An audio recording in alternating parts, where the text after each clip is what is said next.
কে স্বাগত জানাচ্ছি।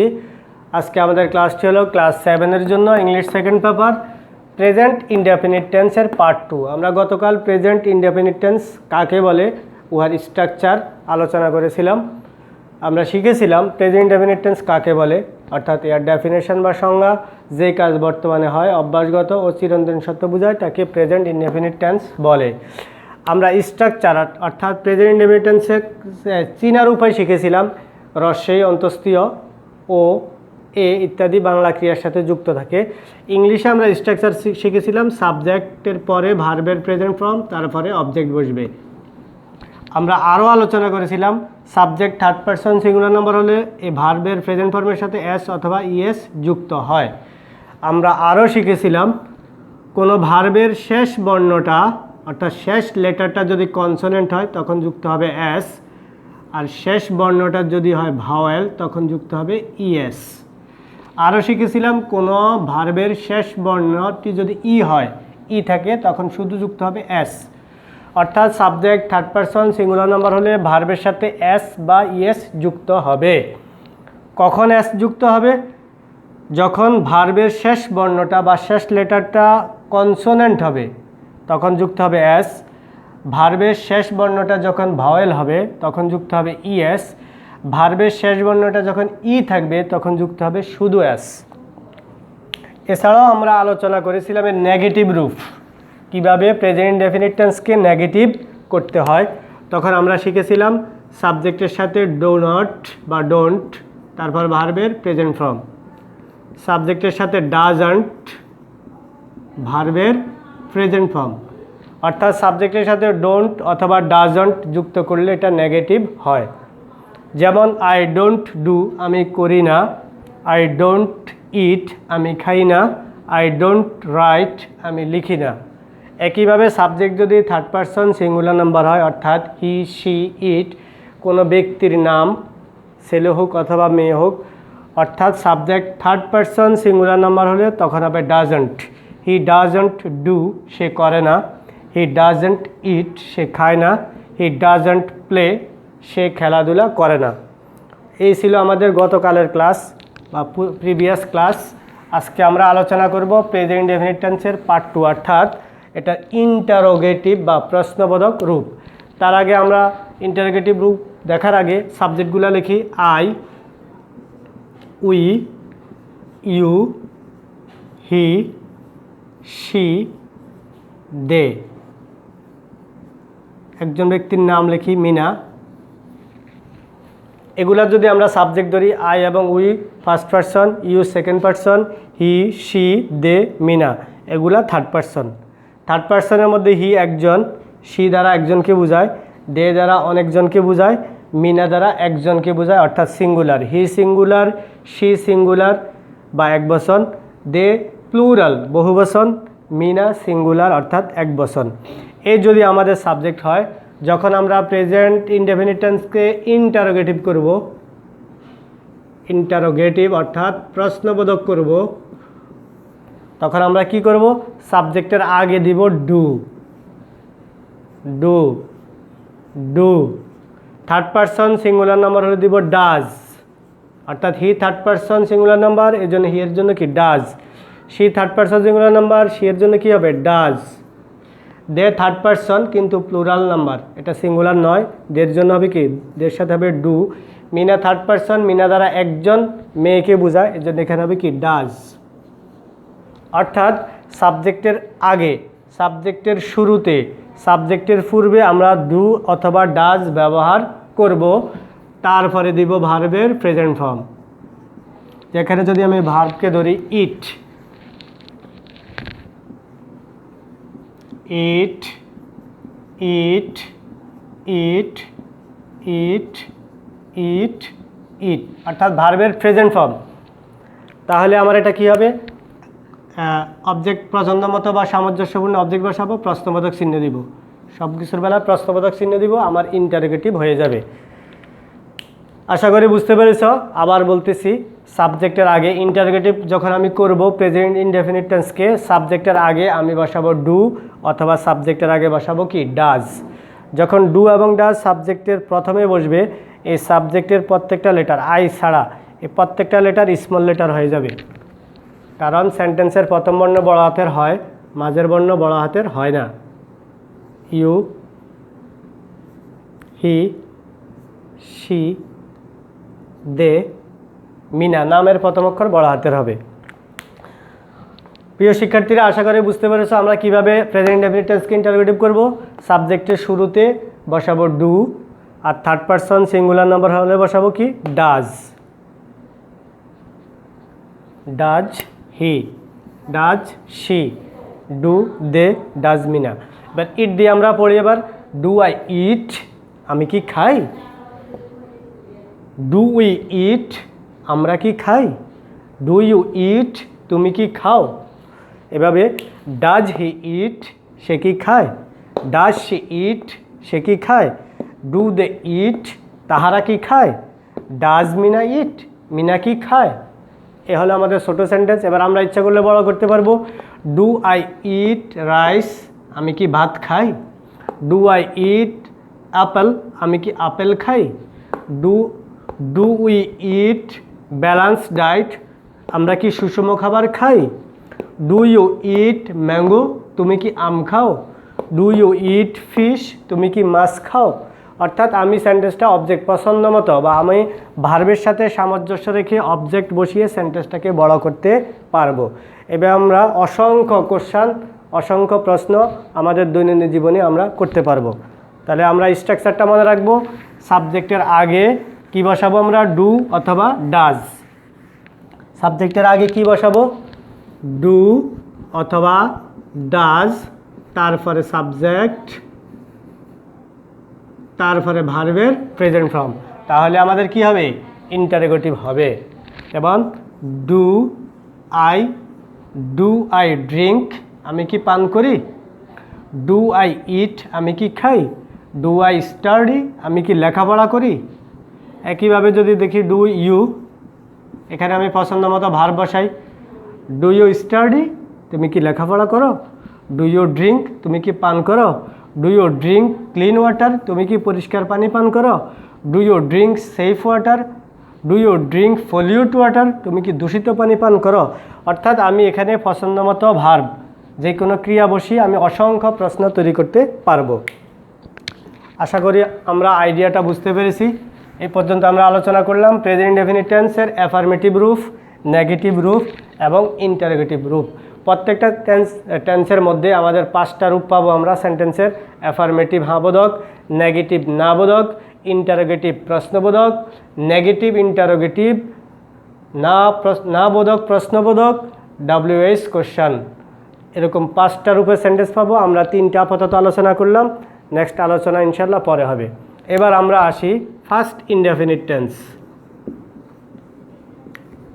First indefinite tense, first মানে অতীত, যে কাজটা শেষ হয়ে গেছে। অতীত বলতে আমরা বুঝি যে কাজটা কি শেষ, অতীতের ঘটনা। আমরা যদি এটাকে সংজ্ঞা বলি বা কাকে বলে, what is first indefinite tense, what do you mean by first indefinite tense, write down the definition of first indefinite tense. অর্থাৎ ফার্স্ট ইনডেফিনিট টেন্সের সংজ্ঞা দাও। তা আমরা সংজ্ঞাটা কীভাবে দিব, আগে আমরা বুঝি ফার্স্ট মানে কি, অতীত মানে আগের কথা, আগের ঘটনা। যেই কাজটা শেষ হয়ে গিয়েছে, যে কাজটা সম্পন্ন হয়ে গিয়েছে, যে কাজটা শেষ হয়ে গিয়েছে বুঝায়, তাকে ফার্স্ট ইনডেফিনিট টেন্স বলে। কি বুঝলাম, যে কাজটা ভার্ব, যে ভার্বটি বা যে কাজটি শেষ হয়ে গিয়েছে, যে কাজটা সম্পূর্ণ হয়ে গিয়েছে, যে কাজটা কমপ্লিট হয়ে গেছে, শেষ হয়ে গেছে, তাকে ফার্স্ট ইনডেফিনিট টেন্স বলে। আমরা বাংলা যখন বলবো, বাংলা কিভাবে ফার্স্ট ইনডেফিনিট টেন্স ছিল, বাংলা ক্রিয়ার শেষে লাম, লে, ল ইত্যাদি থাকবে। যেমন লাভ যদি বলা হয়, আমি করেছিলাম, আমি খেয়েছিলাম, আমি পড়েছিলাম, আমি গেয়েছিলাম, আমি ঘুমিয়েছিলাম। অর্থাৎ যখন বাংলা ক্রিয়ার শেষে লাম আসবে, তা বুঝতে হবে এটা আমার ফার্স্ট ইনডেফিনিট টেন্স। তুমি খেয়েছিলে, তুমি খেলেছিলে, তুমি বলেছিলে, তুমি করেছিলে। এই যে লে যখন যুক্ত আসবে কোনো বাংলার সাথে, বাংলা ক্রিয়ার সাথে, তখন এটা ফার্স্ট ইনডেফিনিট টেন্স হবে। সে খেয়েছিল, ল আসতেছে।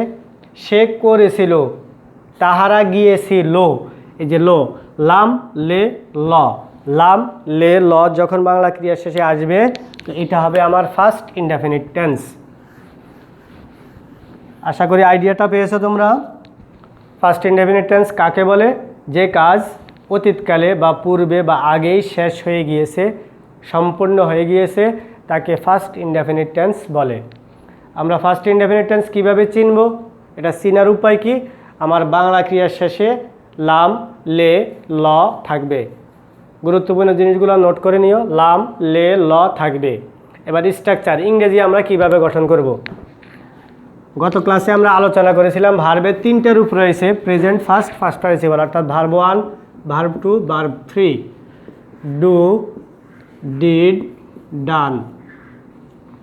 যদি take, took, taken, teach, taught,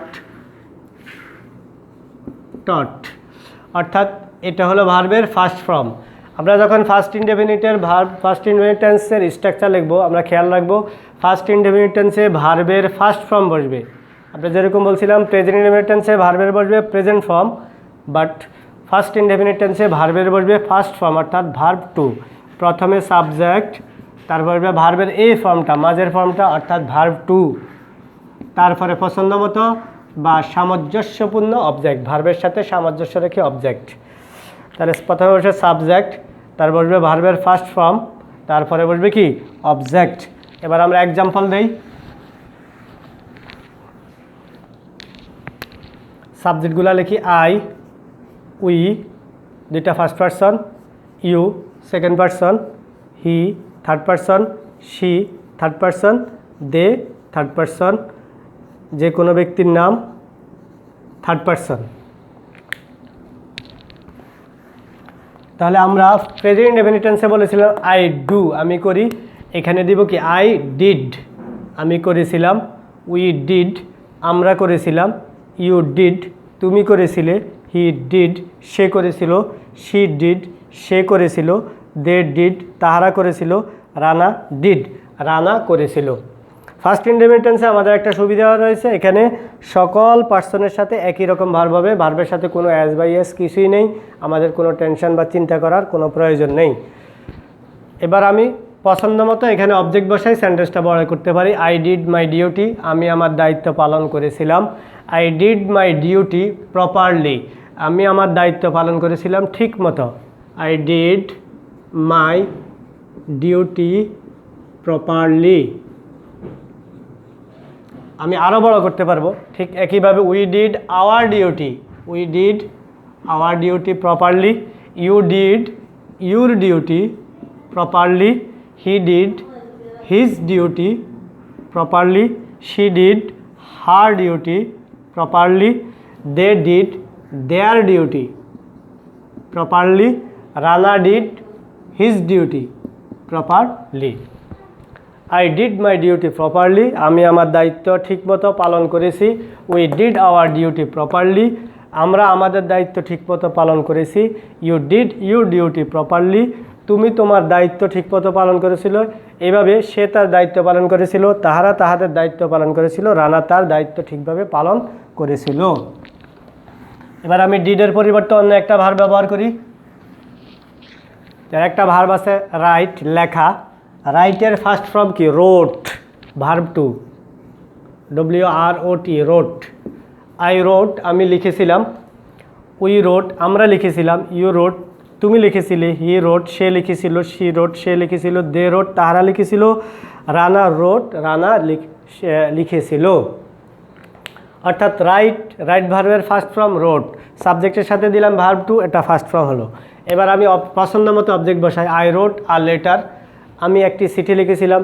I রোট a story, আমি একটা গল্প লিখেছিলাম। আই রোট আ ডায়েরি, আমি একটি ডায়েরি লিখেছিলাম। আই রোট আ শর্ট নোট, আমি একটা চিরকুট লিখেছিলাম। আমি আমার ইচ্ছা মতো এভাবে প্রত্যেকটা সাবজেক্টের সাথে we wrote a letter, we wrote a story, we wrote a book, we wrote a literature ইত্যাদি। এভাবে আমি সেন্টেন্সটাকে বড় করতে পারবো। এখন রোট বাদ দিয়ে দিই আমি।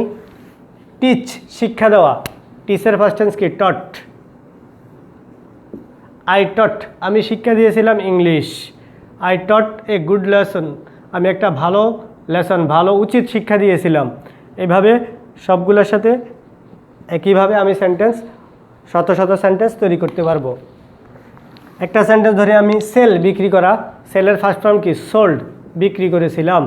আই সোল্ড আমি বিক্রি করেছিলাম। আই সোল্ড আ ল্যান্ড আমি একটি জমি বিক্রি করেছিলাম। উই সোল্ড আ ল্যান্ড আমরা একটা জমি বিক্রি করেছিলাম। ইউ সোল্ড আ ল্যান্ড তুমি একটি জমি বিক্রি করেছিলে। ইউ সোল্ড আ ব্যাগ তুমি একটি ব্যাগ বিক্রি করেছিলে। ইউ সোল্ড আ বুক তুমি একটা বই বিক্রি করেছিলে। এভাবে অর্থাৎ আমি এখানে ভার্বের ফার্স্ট ফর্মের ভার বসিয়ে শত শত সেন্টেন্স তৈরি করতে পারবো। ওকে ডান, আশা করি you have got the idea, তোমরা ধারণাটা পেয়েছ। তাহলে ফার্স্ট ইনডেফিনিট কাকে বলে? যেই কাজ অতীতকালে সম্পন্ন হয়েছিল বোঝায় তাকে ফার্স্ট ইনডেফিনিট টেন্স বলে। ফার্স্ট ইনডেফিনিট টেন্স চিনব কীভাবে? বাংলা ক্রিয়া শেষে লাম লে ল থাকবে। ফার্স্ট ইনডেফিনিট টেন্সের স্ট্রাকচার কী হবে, গঠন কী হবে? প্রথমে হবে সাবজেক্ট, তারপর ভার্বের ফার্স্ট ফর্ম অর্থাৎ ভার্ব টু, তারপর এর সাথে সামঞ্জস্যপূর্ণ অবজেক্ট। এই ছিল আমাদের স্ট্রাকচার। এবার আমরা দেখি ফার্স্ট ইনডেফিনিটকে কীভাবে আমরা নেগেটিভ করব। ফার্স্ট ইনডেফিনিটকে নেগেটিভ কীভাবে করব? I, we, you, he, she, they. মনে রাখবো ফার্স্ট ইনডেফিনিটকে নেগেটিভ করার সময় সাবজেক্টের পরে বসবে ডিড নট, বা সংক্ষেপে লিখলে didn't. I didn't, we didn't, you didn't, he didn't, she didn't, they didn't. Present ইনডেফিনিটে ছিল ডোন্ট আর ডাজন্ট, এখানে শুধু একটা ডিডন্ট। এই জন্য আমাদের কোনো কনফিউশন নাই, কোনো হেজিটেশন নাই, কোনো বিতর্ক নাই, বিব্রত হওয়ার কোনো প্রয়োজন নাই। একটাই মাত্র ওয়ার্ড ডিডন্ট, সবার সাথে ডিডন্ট। এখানে এবার কি করব? এবার দিব ভার্বের প্রেজেন্ট ফর্ম, আর ভার্বের ফার্স্ট ফর্ম হবে না। যেমন I didn't do, I didn't eat, I didn't take, I didn't fight. একইভাবে we didn't do, we didn't eat, we didn't take, we didn't fight. একইভাবে you didn't do, I didn't do আমি করিনি, we didn't do আমরা করিনি, you didn't do তুমি করনি, he didn't do সে করেনি, she didn't do সে করেনি, দে ডিডন্ট ডু তাহারা করেনি। একইভাবে আই ডিডন্ট ইট আমি খাইনি, উই ডিডন্ট ইট আমরা খাইনি, you didn't take you didn't eat তুমি খাওনি, হি ডিডন্ট ইট সে খায়নি, শি ডিডন্ট ইট সে খায়নি, দে ডিডন্ট ইট তাহারা খায়নি। একইভাবে যদি টেক ধরি, আই ডিডন্ট টেক আমি নেইনি, উই ডিডন্ট টেক আমরা নেইনি, ইউ ডিডন্ট টেক তুমি নেওনি, হি ডিডন্ট টেক সে নেয়নি, দে ডিডন্ট টেক তাহারা নেয়নি। একইভাবে যদি ফাইট ধরি, আই ডিডন্ট ফাইট আমি যুদ্ধ করিনি বা আমি লড়াই করিনি বা আমি মারামারি করিনি, উই ডিডন্ট ফাইট আমরা মারামারি করিনি, ইউ ডিডন্ট ফাইট তুমি মারামারি করনি।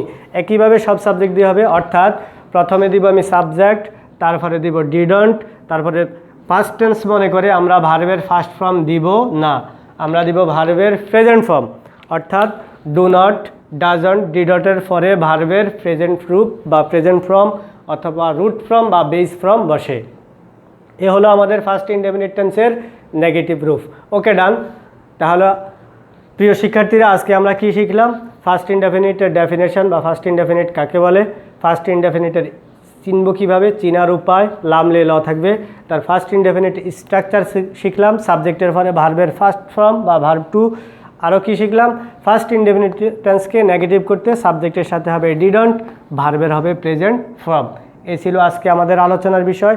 আর প্রিভিয়াস ক্লাস থেকে আমরা আরেকটু আলোচনা করেছিলাম প্রেজেন্ট ইনডেফিনিট টেন্সকে ইন্টারোগেটিভ কীভাবে করি, সাবজেক্টের আগে ডু অথবা ডাজ ব্যবহার করে ভার্বের প্রেজেন্ট ফর্ম বসিয়ে একটা প্রশ্নবোধক চিহ্ন দিলে আমার ইন্টারোগেটিভ হয়ে যাবে। আশা করি সবাই ধারণাটি বুঝতে পেরেছ। আমরা বারবার লেসনটা শুনবো, অনুধাবন করার চেষ্টা করব, তার বেশি থেকে বেশি এক্সাম্পল আমি নিজে নিজে তৈরি করার চেষ্টা করব। সবাই ভালো থাকো, সুস্থ থাকো, ঠিকমতো পড়াশোনা করো। আল্লাহ হাফেজ। সি ইউ অ্যাগেন ইনশাআল্লাহ। আসসালামু আলাইকুম। ওয়া রাহমাতুল্লাহি ওয়া বারাকাতুহু।